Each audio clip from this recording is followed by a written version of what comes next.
ನಾನು ಈಗ ತಾಯಿ ಮಾತನ್ನು ಕೇಳಿ ಇಲ್ಲೇ ಇದ್ದೋಗ್ಬಿಟ್ರೆ, ಅಯೋಧ್ಯದಲ್ಲೇ ಇದ್ದೋಗ್ಬಿಟ್ರೆ, ಪೂರ್ವ ನಮ್ಮ ವಂಶದಲ್ಲಿ ತಂದೆ ಮಾತನ್ನು ಕೇಳಿರುವಂಥವ್ರು ಅವಿವೇಕಿಗಳಾಗ್ತಾರೆ.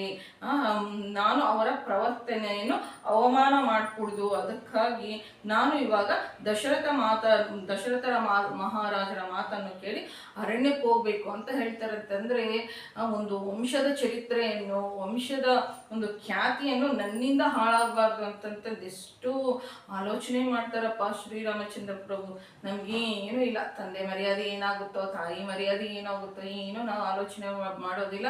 ನನ್ನ ಇಷ್ಟ, ನನ್ನ ಜೀವನ ಅನ್ನುವಂಥದ್ದೇ ಈಗಿನ ಕಾಲದ ಒಂದು ಫ್ಯಾಷನ್ ಆಗಿಬಿಟ್ಟಿದೆ. ಒಂದು ಸ್ವಲ್ಪ ನಾವು ಆಲೋಚನೆ ಮಾಡಬೇಕಾಗತ್ತೆ. ನಮ್ಮ ತಾತಂದ್ರ ಚರಿತ್ರೆ ಏನು, ನಮ್ಮ ತಂದೆ ಚರಿತ್ರೆ ಏನು, ನಮ್ಮ ವಂಶದ ಖ್ಯಾತಿ ಏನು, ನಾನು ಈ ಕೆಲಸ ಮಾಡಿದ್ರೆ ಅವ್ರ ಮರ್ಯಾದೆ ಏನಾಗುತ್ತೆ ಅಂತ ನಾವು ಕೂಡ ಆಲೋಚನೆ ಮಾಡಬೇಕಾಗುತ್ತೆ.